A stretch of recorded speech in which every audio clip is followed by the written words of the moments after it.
Hello, welcome to Kia e-Niro Diaries on the 26th of July. This is a quick update on the solar, but before I do that, I'd like to thank all those who've been watching, and especially the new subscribers that have come on in the last few weeks and had some really encouraging and kind comments. If I keep going like this, I might have 400 subscribers by Christmas, who knows. Anyway, it's not about that, it's just about sharing this experience. We're up to 85,000 kilometres on the e-Niro now, and in fact I'm off to the UK tomorrow for a few days to see my son and daughter, so I'm looking forward to that. Now the solar I put up has sort of evolved really. Put the first 8 panels up a couple of months after I got the car. That was in May 2019, and these are 4 east facing and 4 west facing on the barn roof. And then last year I added another 3 panels that hang on the south facing barn wall, and they're tipped up at a 10-degree angle, and they've proved quite effective in the winter, getting the low winter sun. But anyway, the reason for this is that about 2 weeks ago, 10 days ago, went past the point where, since I've had the solar, it's produced 10,000 kilowatt hours, or 10 megawatt hours if you want to think of it that way.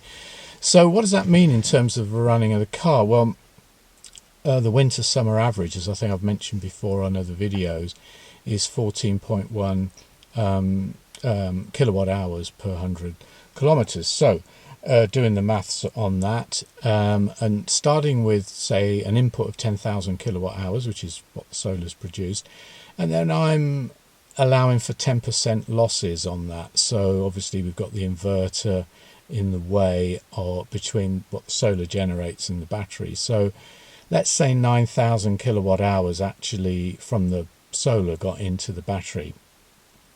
So divide 9,000 by 14.1 and multiply it by 100, and the 9,000 kilowatt hours has powered the car for 63,830 kilometres. So I'm just having to look at my notes here because I'm not that good at numbers, which is 39,574 miles.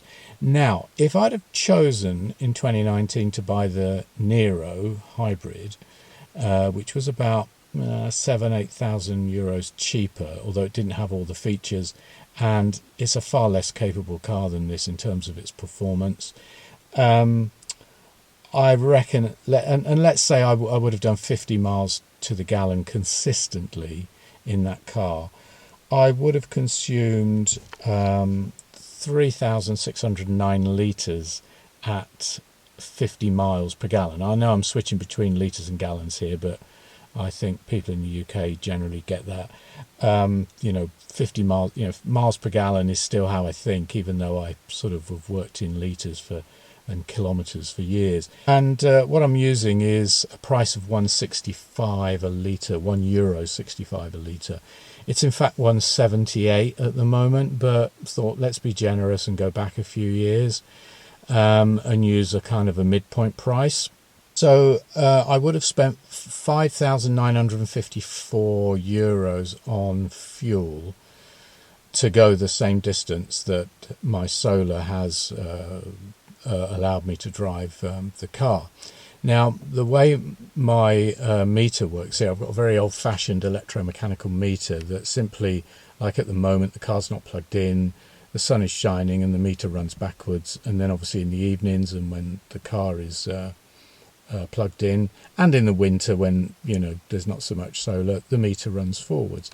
So it's kind of netting out whatever the solar does, is basically netting out what I consume to some extent.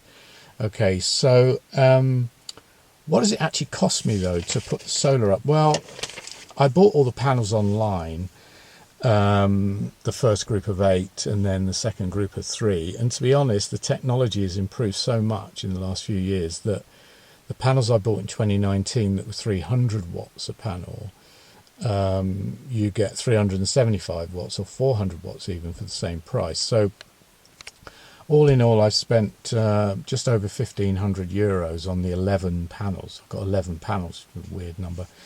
And then the inverters to convert the DC into AC have cost me €750, which I also bought online.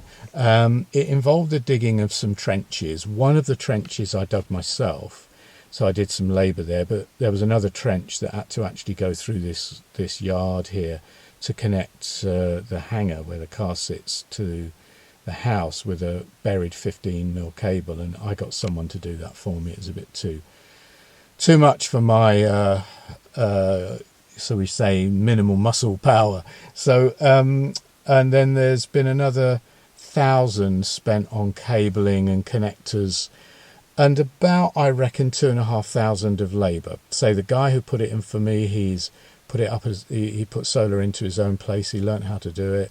He's a qualified electrician and builder, so he does all the fixings and the wirings. And the system is grid tied, so that as soon as there's a power cut, if there ever is, we don't get many power cuts here actually, it's very rare, but if there's a power cut, I'm not putting any power back onto the line where an electricity engineer may be working, so you have to do that. So it cuts out automatically. I'm not doing this to sort of live off grid or anything like that. It's just to offset the costs of running the car.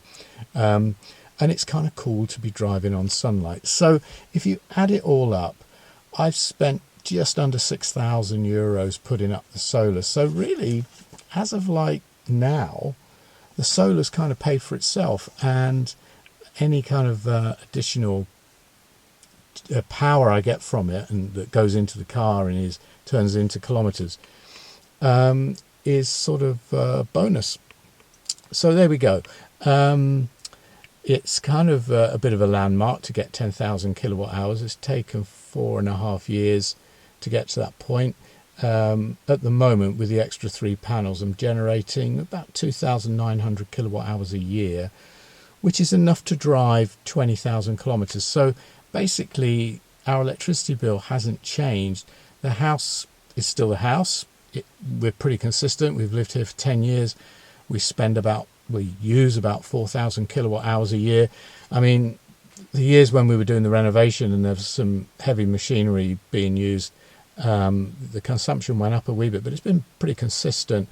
You know, we've got LEDs, we've got induction hob and ovens and all that stuff. So 4,000 kilowatt hours a year is what we use. And really, the additional sort of electricity consumption of the car has all been covered by the solar. So anyway, I hope you found that interesting. I hope you're all well and enjoying the weather. It's not too hot here actually, unlike southern Europe, which is absolutely roasting. It's been really lovely weather, sort of mid-20s, and a little bit of rain from now and again. Anyway, until the next time.